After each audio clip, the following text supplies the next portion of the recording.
بسم اللہ الرحمن الرحیم۔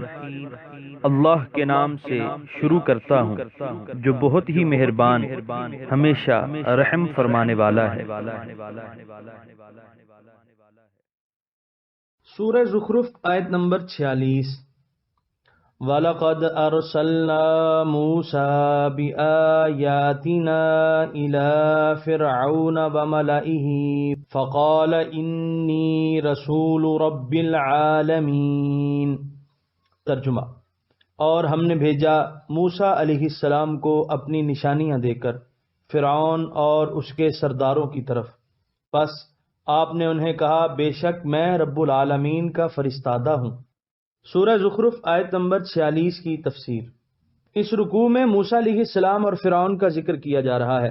اللہ تعالیٰ اپنے حبیب مکرم صلی اللہ علیہ وآلہ وسلم کو اس سے بھی تسلی دینا چاہتے ہیں کہ قوم کا یہ معاندانہ رویہ صرف آپ کے ساتھ ہی نہیں، پہلے بھی کوتاہ اندیش لوگ اپنے انبیاء کے ساتھ ایسا ہی سلوک روا رکھا کرتے تھے۔ ساتھ ہی کفار مکہ کو بھی تنبیہ کر دی کہ فرعون کے ہولناک انجام سے بچنا چاہتے ہو تو ہوش سے کام لو اور اس نبی رحمت صلی اللہ علیہ وآلہ وسلم پر ایمان لے آؤ۔ موسیٰ علیہ السلام فرعون کے دربار میں تشریف لے گئے۔ وہاں اعیان مملکت اور سرداران قوم بھی اپنی زرنگار کرسیوں پر بیٹھے تھے۔ آپ نے جا کر اعلان کر دیا کہ میں سارے جہانوں کے مالک کا فرستادہ ہوں، میری بات سنو اور اپنے رب کو پہچانو اور اس کی اطاعت کو اپنا شعار بناؤ۔ سورہ زخرف آیت نمبر 47۔ فَلَمَّا جَاءَهُم بِآيَاتِنَا إِذَا هُم مِّنْهَا يَضْحَكُونَ۔ ترجمہ: پس جب آپ آئے ان کے پاس ہماری نشانیاں لے کر تو اس وقت وہ ان سے ہنسنے لگے۔ سورہ زخرف آیت نمبر 47 کی تفسیر۔ ان لوگوں نے آپ کی بات کو ذرا اہمیت نہ دی، الٹا مذاق اڑانا شروع کر دیا۔ سورہ زخرف آیت نمبر 48۔ وَمَا نُرِيهِم مِّنْ آيَةٍ إِلَّا هِيَ أَكْبَرُ مِنْ أُخْتِهَا وَأَخَذْنَاهُمْ بِالْعَذَابِ لَعَلَّهُمْ يَرْجِعُونَ۔ ترجمہ: اور ہم نہیں دکھاتے تھے انہیں کوئی نشانی مگر وہ بڑی ہوتی پہلی سے، اور ہم نے مبتلا کر دیا انہیں عذاب میں تاکہ وہ باز آ جائیں۔ سورہ زخرف آیت نمبر 48 کی تفسیر۔ موسیٰ علیہ السلام انہیں راہ حق پر چلانے کے لیے پے در پے معجزات پیش کرتے رہے، اور ہر معجزہ پہلے معجزے سے اعلیٰ ہوتا لیکن بے سود۔ آخر اس سرکشی سے انہیں باز رکھنے کے لیے طرح طرح کی تکلیفوں میں مبتلا کر دیا گیا تاکہ وہ خواب غفلت سے بیدار ہوں اور حق کو قبول کریں۔ سورہ زخرف آیت نمبر 49۔ وَقَالُوا يَا أَيُّهَا السَّاحِرُ ادْعُ لَنَا رَبَّكَ بِمَا عَهِدَ عِندَكَ إِنَّنَا لَمُهْتَدُونَ۔ ترجمہ: اور وہ بولے اے جادوگر، دعا مانگیے ہمارے لیے اپنے رب سے بسبب اس عہد کے جو اس نے تمہارے ساتھ کیا ہے، ہم ضرور ہدایت قبول کریں گے۔ سورہ زخرف آیت نمبر 49 کی تفسیر۔ فرعون کی قوم مصائب و آلام میں گرفتار ہے، رہائی کی کوئی صورت نظر نہیں آتی۔ آخر کار حضرت موسیٰ سے دعا کی درخواست کرتے ہیں، لیکن اس وقت بھی اے رسول کے الفاظ سے آپ کو خطاب نہیں کرتے بلکہ ایھا الساحر کہہ کر آپ کو پکارتے ہیں۔ بعض علماء نے فرمایا کہ ساحر ان کے نزدیک بڑا معزز اور محترم ہوا کرتا تھا، سحر کو وہ اشرف العلوم تصور کرتے تھے۔ یہاں ایھا الساحر تحقیر کے لیے نہیں بلکہ احترام کے لیے استعمال کیا گیا ہے۔ دوسرے علماء کا خیال ہے کہ غرور اور سرکشی میں وہ اتنے بڑھ چکے تھے کہ اپنی انتہائی بے بسی کے باوجود آپ کو جادوگر کہہ کر پکارتے۔ حضرت موسیٰ علیہ السلام معمولی دل گردے کے تو آدمی نہ تھے کہ اتنی سی بات پر خفا ہو جاتے۔ آپ نے ان کی اس بد تہذیبی کے باوجود دعا مانگی، عذاب ٹل گیا، لیکن نہ انہوں نے حق کو قبول کرنا تھا اور نہ کیا، نیز مکمل بربادی جو ان کا مقدر بن چکی تھی اس کی طرف وہ آہستہ آہستہ یوں بڑھ رہے تھے کہ ادھر سے انعامات ہوتے ہیں اور ادھر سے سرکشی، ادھر سے پیہم عفو و درگزر، ادھر سے مسلسل کفر و طغیان، حتیٰ کہ جب وہ غرق ہوئے تو ان کی اس تباہی پر کسی کو حیرت نہ ہوئی۔ سورہ زخرف آیت نمبر 50۔ فلما کشفنا عنہم العذاب اذا ہم ینکثون۔ ترجمہ، پس جب ہم نے دور کر دیا ان سے عذاب تو فوراً وہ عہد شکنی کرنے لگے۔ سورہ زخرف آیت نمبر 51۔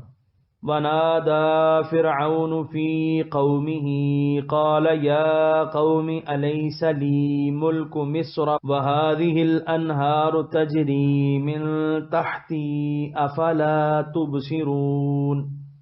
ترجمہ، اور پکارا فرعون اپنی قوم میں اور کہنے لگا، اے میری قوم، کیا میں مصر کا فرمان روا نہیں، اور یہ نہریں جو میرے نیچے بہہ رہی ہیں، کیا تم انہیں دیکھ نہیں رہے؟ سورہ زخرف آیت نمبر 52۔ ام انا خیر من هذا الذی هو مہین ولا یکاد یبین۔ ترجمہ، کیا میں بہتر نہیں ہوں اس شخص سے جو ذلیل ہے اور بات بھی صاف نہیں کر سکتا۔ سورہ زخرف آیت نمبر 52 کی تفسیر۔ انسان کو چاہیے کہ ان آیات کو بار بار پڑھے اور ان میں غور و فکر کرے۔ ان آیات میں مادہ پرست ذہنیت کے خسیس نظریات نیز آمر اور ڈکٹیٹر کی نفسیات کی ایسی سچی تصویر پیش کی گئی ہے جو آج بھی اسی طرح حقیقت ہے جس طرح ہزاروں سال پہلے مصر کے فرعونہ کے زمانے میں ایک حقیقت تھی۔ فرعون نے جب محسوس کیا کہ موسیٰ علیہ السلام کے معجزات دیکھ کر اس کی قوم ان کی طرف مائل ہوتی جا رہی ہے، ایسا نہ ہو کہ کسی روز وہ اس کو خدا ماننے سے برملا انکار کر دیں اور اس کی حکومت کے خلاف علم بغاوت بلند کر دیں، اس نے بھرے دربار میں اپنی ساری قوم کو خطاب کرتے ہوئے کہا، اے میری قوم، مصر کے وسیع و عریض علاقے میں کس کی شاہی کا نقارہ بج رہا ہے؟ اس کی نیلگوں فضاؤں میں کس کا پرچم لہرا رہا ہے؟ دریائے نیل سے نہریں کس نے نکالی ہیں؟ اور کس کی تدبیر کا یہ اعجاز ہے کہ دور دراز صحراؤں میں جہاں لوگ ایک بوند پانی کے لیے ترستے تھے، نہروں کا جال بچھا دیا گیا۔ تمہارے ریگستانوں میں یہ لہلہاتے ہوئے کھیت اور شاداب باغات کس کی حسن تدبیر کا کرشمہ ہے؟ ان نہروں کا میں مالک ہوں، ان میں پانی میرے حکم سے بہتا ہے۔ اے اہل مصر، یہ ایسی حقیقت ہے جس کا تم اپنی آنکھوں سے مشاہدہ کر رہے ہو، اب خود ہی فیصلہ کرو کہ میں بہتر ہوں یا یہ موسیٰ جس کی نہ تو کوئی عزت ہے اور نہ ہی اس کی کوئی اہمیت ہے، اور باتیں ایسی ایچ بیچ کرتا ہے کہ کچھ پلے نہیں پڑتا۔ تم بتاؤ کہ تم میرے جیسے صاحب عظمت و جبروت، وسیع اختیارات کے مالک، فرعونہ کے تخت و تاج کے وارث کی اطاعت کرنا پسند کرتے ہو، یا کیا موسیٰ جیسے فقیر کی غلامی اختیار کرتے ہو جس کے پاس پھوٹی کوڑی بھی نہیں؟ وہ اور اس کی ساری قوم صدیوں سے تمہاری غلام چلی آ رہی ہے۔ مہین، ضعیف اور حقیر، لا یکاد یبین، اس کا ایک مفہوم تو یہ بیان کیا گیا ہے کہ آپ کی زبان میں لکنت تھی، اگرچہ دعا سے اس میں شدت تو باقی نہ رہی تھی، لیکن اس کا اثر ابھی کچھ باقی تھا۔ فرعون نے اس لفظ سے اسی کی طرف اشارہ کیا۔ اس کا دوسرا مفہوم یہ بیان کیا گیا ہے کہ اس کی باتیں بڑی الجھی ہوئی ہیں، عقل کے معیار پر پوری نہیں اترتی۔ سورہ زخرف آیت نمبر 53۔ فَلَوْلَا أُلْقِيَ عَلَيْهِ أَسْوِرَةٌ مِّن ذَهَبٍ أَوْ جَاءَ مَعَهُ الْمَلَائِكَةُ مُقْتَرِنِينَ۔ ترجمہ، اگر یہ سچا نبی ہے تو کیوں نہ اتارے گئے اس پر سونے کے کنگن، یا کیوں نہ آئے اس کے ساتھ فرشتے قطار در قطار۔ سورہ زخرف آیت نمبر 53 کی تفسیر۔ ان کے ہاں یہ رواج تھا کہ بادشاہ جس کو وزارت و سفارت کے منصب پر فائز کرتا تو اسے خلعت فاخرہ سے نوازتا اور بازوؤں میں سونے کے کنگن پہناتا۔ اس کو خدام کا ایک دستہ بھی دیا جاتا جو اس کے آگے پیچھے موجود رہتا اور اس کے احکام بجا لاتا۔ فرعون اپنی قوم کو خطاب کرتے ہوئے کہتا ہے کہ ہم تو اگر کسی کو کسی اہم منصب پر فائز کرتے ہیں تو اسے سونے کے کڑے پہناتے ہیں۔ موسیٰ کہتا ہے کہ میں سارے جہان کے مالک کا فرستادہ ہوں، اگر ایسا ہے تو اس کی کلائیاں بھی سونے کے مرصع کنگنوں سے مزین ہوتی، اس کے ہمراہ بھی فرشتوں کا ایک دستہ ہوتا جو پرا باندھے دست بستہ اس کے پیچھے پیچھے چلتا۔ اس کی کلائیوں میں کڑے تو کجا، اس کی جیب میں تو پھوٹی کوڑی بھی نہیں۔ فرشتوں کا جمگھٹا تو بڑی بات ہے، یہ تو بازار سے سودا سلف بھی خود اٹھا کر لاتا ہے۔ تم خود سوچو، اللہ تعالیٰ کا رسول اور یہ خستہ حالی، کیا تم اس کا دعویٰ تسلیم کرنے کے لیے تیار ہو؟ سورہ زخرف آیت نمبر 54۔ فاستخف قومه فأطاعوه انہم کانوا قوما فاسقین۔ ترجمہ: یوں اس نے احمق بنا دیا اپنی قوم کو، سو وہ اس کی پیروی کرنے لگے، در حقیقت یہ نافرمان لوگ تھے۔ سورہ زخرف آیت نمبر 54 کی تفسیر۔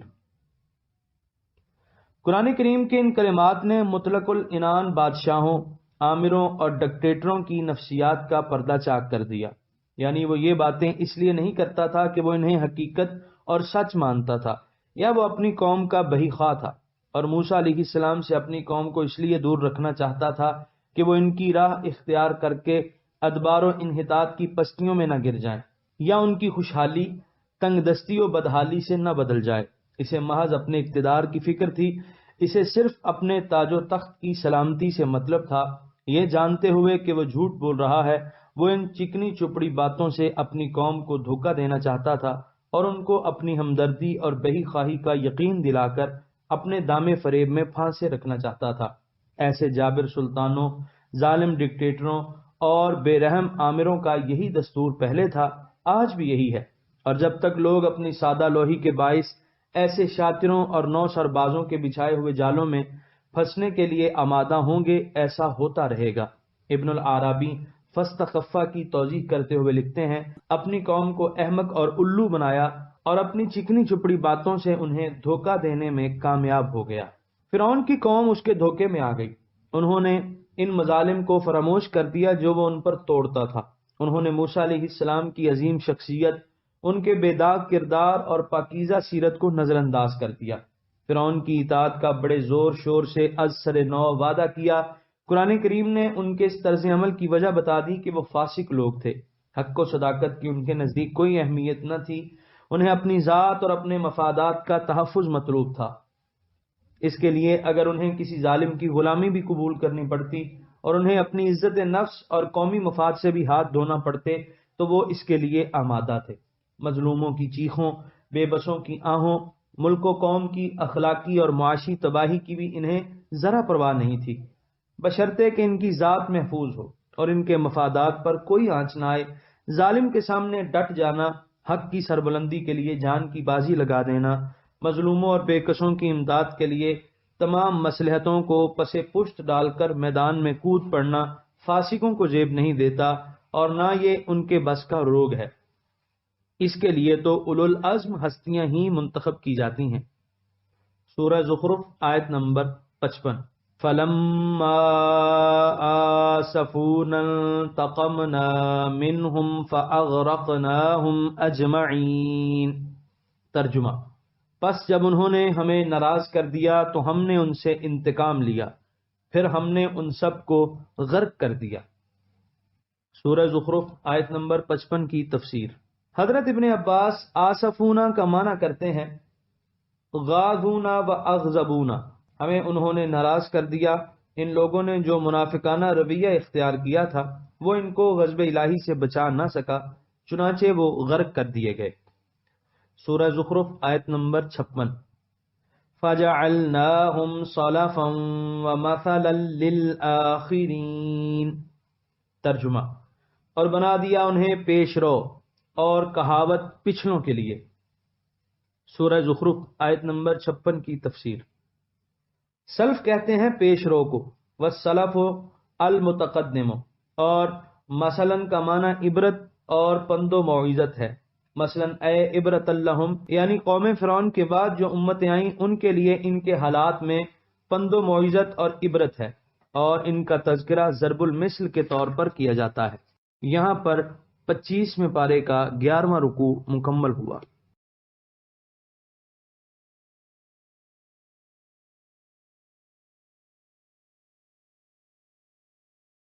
آپ دیکھ رہے ہیں PATF Islamic info YouTube channel. مزید اسلامک ویڈیوز کے لیے